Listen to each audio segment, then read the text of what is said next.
Fire sign, Aries, Leo, Sagittarius. Kumusta kayo guys? Okay, so fire sign, maraming salamat po sa walang sawang pagsubaybay sa ating pong daily gabay. And kung ikaw ay bago pa lang sa ating channel, mag-subscribe na po kayo. And i-click mo na rin yung ating notification bell para lagi kang updated sa ating mga bagong upload. So fire sign, tignan natin ano ba ang inyong gabay kapalaran. Fire sign, Aries, Leo, Sagittarius. Gabay kapalaran po. Meron tayong 5 of coins. Oops. The Chariot. Okay, yung iba sa inyo guys, nakikita ko dito, pinipilit mong kontrolin yung pera mo hanggat maaari, no? Siguro, napifeel mo na parang bang naghihigpit ka or nagdadamot. Pwedeng yun ang tingin sa'yo ng mga tao ngayon, no? Parang nagdadamot ka, wala kang, parang hindi ka nagbibigay sa kanila. Yun yung nasa sense ko rito. Pero siguro, fire sign, sobrang binabudget mo talaga yung pera mo. Okay, kasi pera mo naman yun eh. Okay, pera mo naman yan. Wala ka namang obligasyon sa kanila. So, parang dumepende sila sa inyo, guys. Okay, kung makita nyo, guys, ayan, no? Parang gusto mo nang makaalis dun sa conflict ngayon. Pwedeng sa bahay nyo. Kung nandun ka sa bahay nyo, wala kang trabaho ngayon. Yung iba naman sa inyo, guys, pwedeng end of contract kayo, bakasyon kayo ngayon. So, parang gusto niyo na guys makaalis doon. Kasi parang piling mo maubos yung pera mo doon. Okay, baka hinihingan ka ng hinihingan. Pwedeng, alam mo yung pinipiga ka talaga guys, hanggang sa wala nang mapipiga sa inyo. Okay, kaya yung iba sa inyo guys, nag-worry kayo dito. Parang gusto na agad ng mga fire sign na magkaroon ng, parang mag-relocate, lumipat ng bahay, no? Or lumipat ng trabaho, or lumayo muna dun sa mga taong nakaka-stress. Yun ang nasa-sense ko sa inyo, guys. Okay? Ayan, no?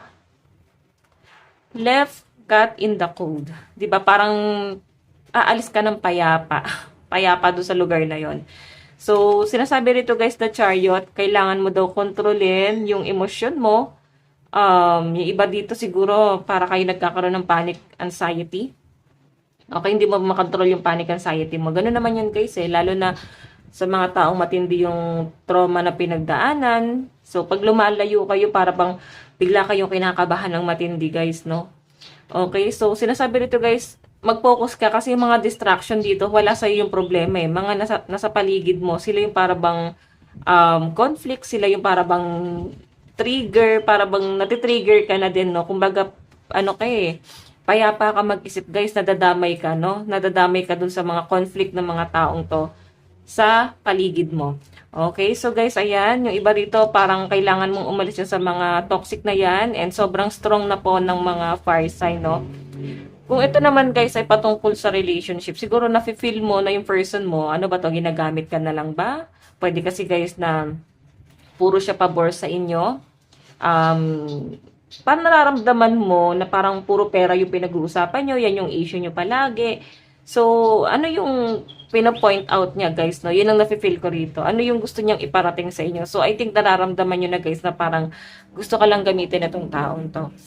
Okay, so fire sign, ayan. Or maaari naman guys na, ayan, dumistansya ka kasi baka conflict yung taong yan. Madamay ka pa sa gulo niya. Okay, so tignan pa natin fire sign.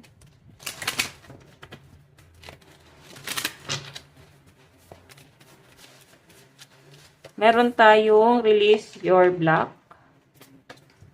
honor your feelings, and be real. Diba? Minsan kasi guys, nagpapakatotoo tayo sa sarili natin, tapos nami-misinterpret pa tayo ng mga tao. Okay? So, sinasabi nito guys, kailangan i-release mo yung mga blockages mo. Tama naman yun, no? Parang ang dating nga kasi, nagiging prangka ka. Okay? Sobrang iniingatan mo lang talaga yung sarili mo. Parang kailangan mo lang ilabas yung galit mo. Na-trigger ka eh. No? Kailangan mo lang siyang ilabas kasi parang pag hindi mo nilabas tong inis mo, parang sasabog ka. Okay? Nagpapakatotoo ka lang, guys. Okay. Siguro may nagpapainit ng ulo ng mga fire sign dito or mainitin ang ulo nyo. So, ayan guys, possible na ang kadil mo ngayong araw is Scorpio, Pisces, and Aquarius. Tignan natin pagdating sa love life mo.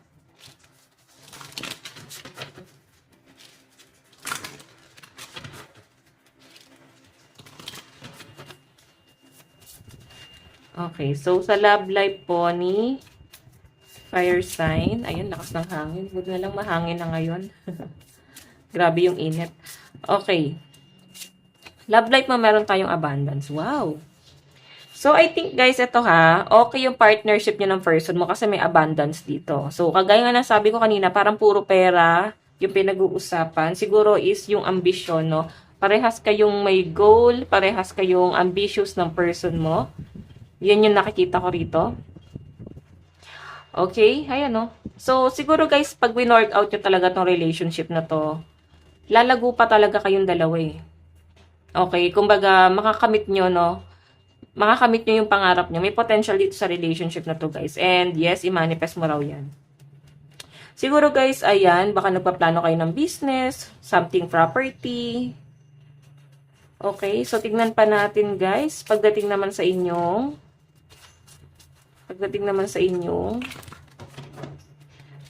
kaperahan, mukhang swerte sa yung person mo. Maganda yung pera or maswerte ka na sa person mo kasi maayos din guys yung hanap buhay ng person mo. Pwedeng may diskarte talaga siya sa buhay niya.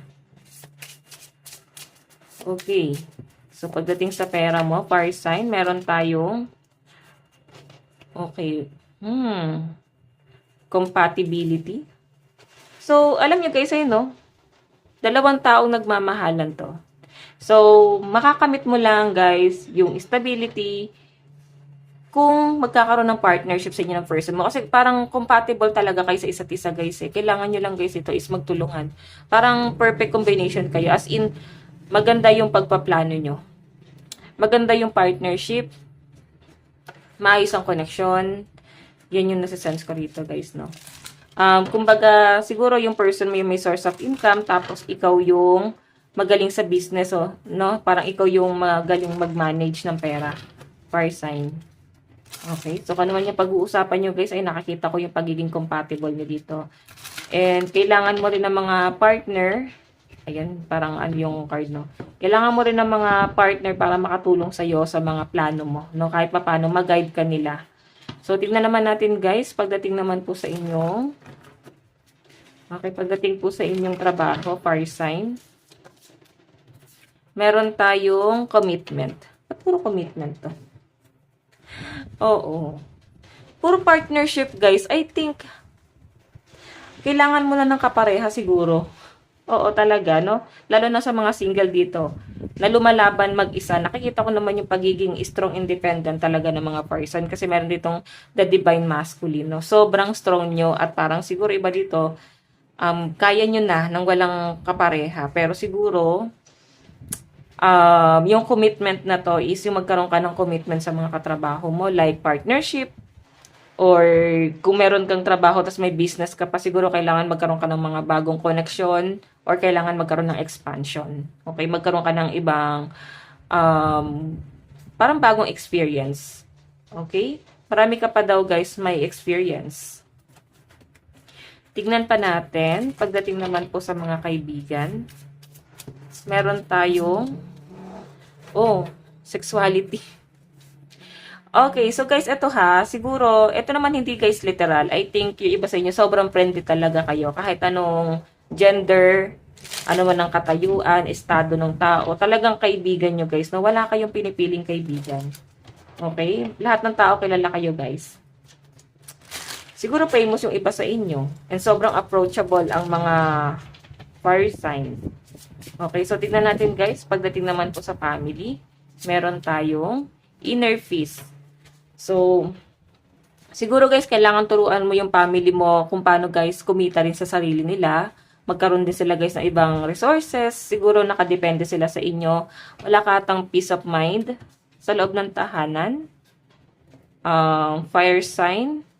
Pero alam niyo guys, parang ang problema parang sinasarili niyo lang or iniisip mo lang lahat, no? Ayaw mo guys i-share na sa family mo. Kumbaga, absorb na lang ng absorb ng mga negative, no? Pero sa nakikita ko guys, may sarili kang mundo eh. Parang sa family, ikaw yung walang pakialam, ikaw yung may sariling mundo. Ayan, no? So, wala siguro din guys nakikialam sa inyo kasi ayaw mo rin ng pinakikialaman ka. Okay, so, fire sign, ang lucky number mo is 1, 5, 4, 31, and 17. Tignan natin ang inyong advice. Okay. Love advice. Sign. Watch out for sign leading you to true love. Okay, ayan. Siguro guys, naguguluhan ka pagdating sa love life mo. Baka kailangan mo dito is manghingi ka ng sign. Okay, so fire sign, ito lang po ang inyong reading. Hanggang sa muli, God bless and love you all. Bye-bye.